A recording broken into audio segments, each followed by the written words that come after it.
Now, don't tell anyone, but I keep two things up here on my side of the bima that I look at all the time. One of them is a New Yorker cartoon, and one of them is a Yogi Tea teabag message. Perhaps this reflects my East Coast, West Coast upbringing. Each of them has a message, and the messages are like polar opposites, which means that maybe both of the messages are exactly the same. And so here's the New Yorker cartoon. There's two people sitting, and it says, I used to call people, then I got into emailing, then texting, and now I just ignore everyone. So obviously this is a joke. It's a joke, don't worry. And here's the message from the Yogi Tea teabag. It says, we all want to be understood, to be acknowledged, to be loved. It takes itself very seriously.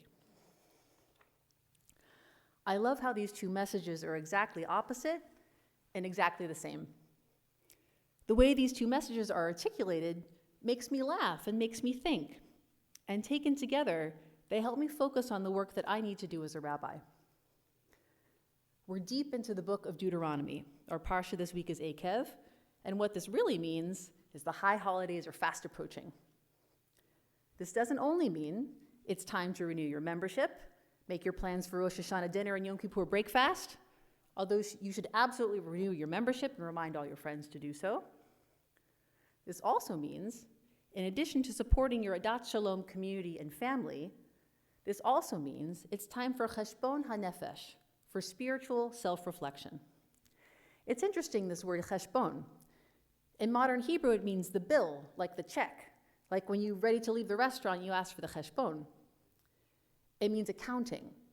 So cheshbon hanefesh is accounting of the soul. It's spiritual inventory. And so this time of year, it's time to account financially for our spiritual community, to take the action of paying membership and making donations, acknowledging that financial resources are an essential part of the energy that keeps our community going. And this time of year is time to account personally for our spiritual status, to take the action of self-reflection, to be honest with ourselves about where we are and where we're going, and about why we're moving in that direction. And really, for all of us, no matter who we are or how well we are or aren't doing, it's time to commit and recommit to living on the right path. So we're deep into the book of Deuteronomy. And if you haven't noticed, the language of this book of Torah is rather emphatic. Moses is telling us what God is asking of us, what God is demanding of us. And this is true for this week's parashah, but it's also true for the entirety of the book of Deuteronomy. And Moses is speaking to us emphatically because he really, really wants to be heard. He wants God's instruction to be heard. One of our learners in our weekly warm-up Torah study this week was looking at the speech that Moses gives in the middle of this parashah, the speech in which Moses retells the story of receiving the Ten Commandments on Mount Sinai. And he was saying, wouldn't it be cool if there were like a video you could look up of an actor performing this speech? It's so dramatic, so emphatic. Moses wants to be heard, and he wants God's teaching to be heard. And really, we all want to be heard, especially now, especially in this moment in history we're all experiencing together. Like the New Yorker cartoon illustrates, we are so inundated. We used to use our technologies to reach out and communicate, and it was so exciting. Now, we use our technologies to reach out and communicate, and sometimes it's exciting, but sometimes it's totally overwhelming. We can't keep up. Because, like the Yogi Tea teabag tag illustrates, we just want to be understood. We just want to be loved. It continues to be amazing to me that in this age of communication technology, it can be so, so hard to communicate. I had a conversation recently with a young parent seeking a religious school. This young parent was honest, eager. In the course of the conversation, it became clear that the parent was in the car with their child, multitasking, doing childcare, transportation, and religious school research at the same time. Not easy. It was very understandable when the parent was confused about the details of our location and program and schedule. There was just too much going on for the parent to be able to keep track. And as our conversation wrapped up, the parent asked me if I could type up all the details we had just talked about and email it to them. And I said, yes, of course. And I did. And the whole interaction was remarkable, specifically because it was unremarkable. It wasn't like this parent was different from other parents I see and talk with. It was instead like, this is what parenting is like. This is what life is like at this point in our history. There is so much going on that even when we're in connection with someone who wants to receive information from us, even then it can still be difficult to get that information across. We all want to be heard. And with the cacophony of information, of notifications, of social media and texts and WhatsApp and Signal group chats and whatever else we're personally happening to use, it can be so difficult for us to listen. Over the past couple of weeks, I think it has something to do with the end of the summer and the start of high holidays, I have received an amazing number of requests to have things announced from the Bima. Because people have this idea that when something is announced from the Bima, when someone has the airtime to have their idea, project, or initiative voiced from the Bima, it's nearly a guarantee that it will be heard. I don't mean to disappoint, but that's not necessarily true, and it isn't personal to us or to this specific Bima. Let's go back to Moses. Moshe Rabbeinu, our most important teacher of all time. He spent the entire book of Deuteronomy trying to get his voice heard, and it turns out we're still a stiff-necked people.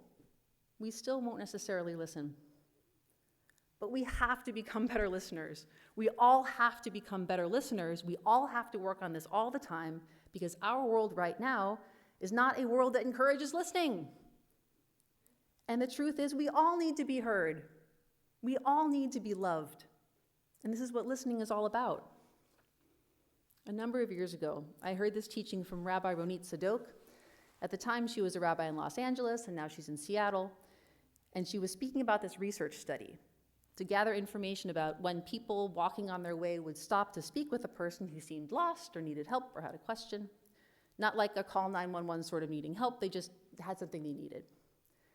And it turned out, what they found was, when a person is rushing from point A to point B, that person is much less likely to stop and listen to someone who needs something. And when a person is making their way from point A to point B with no pressure of time, that person is much more likely to stop from what they're doing and help their fellow human being in need. So what does this mean for us? It means when we can slow down, when we can find moments in our lives where we're not in a rush from point A to point B, we will then be so much more available for the people around us. And the people around us are usually not strangers. They're coworkers, family, neighbors, people in our community. When we can slow down, we can be more available for the people who mean the most to us. We can be better listeners for the people who we love. We can help to make them feel heard and understood and loved. Now I imagine many of you are thinking, well, I can't slow down. I'm that parent in the car doing childcare, transportation, and research all at the same time, and I am succeeding, gosh darn it, to the best of my ability. I get it. We all get it. The struggle is real. This is life in 2025. And when we can't slow down, we can at least remember we're in this boat together. All of us are flooded with information, with people in our lives who want to be heard, who need to be cared for. We can remember that we're in this boat together and we can find compassion. That when the person you're trying to talk to can't put down their phone, how many times are we ourselves that person who can't put down their phone? We find compassion for one another. We're in this boat together, and we find compassion for ourselves. Now imagine, many of you are thinking, I still have a message that I want to get across. I still want to be heard. I still want a way, a platform, a path to get the word out there. I wish I had the magic answer for you to solve your dilemma. But perhaps we can look at this week's parashah. Perhaps we can look at the teachings of Moses to gain some insight. In the book of Deuteronomy, including this week's parashah, Moses emphasizes the importance of relationship, the importance of the relationship between the Jewish people and God. So God has made a promise to our ancestors, so God can't break that promise with us. God has given us, the Jewish people, the Torah, so it's our responsibility to follow it. It's about relationship. And in this age of information overwhelm, when the best technologies we have to offer are no guarantee of actual relationship, my best guess is being heard is about relationship. And it has to start with listening. When we listen to one another, we convey love. It's so interesting that the Shema, our commandment to hear, is immediately followed by the Ve'ahavta, our commandment to love. When we're asking another person to hear us, in a way, we're asking for their love. And when we're listening to another person, we are expressing love. We forget this sometimes in our flurry of texting and posting, that this exchange of images and text is in a deep way about asking to be loved. And it's about offering our love to others. We're getting close to the high holidays. This is our time for spiritual self-reflection, for cheshbon hanefesh, and for community giving, fulfilling the cheshbon of our membership. And this is an opportunity for us to reflect on how well we listen. I guarantee you all, we can all learn and grow and do better, especially because we're living in a time that seems to make us worse at listening by the day.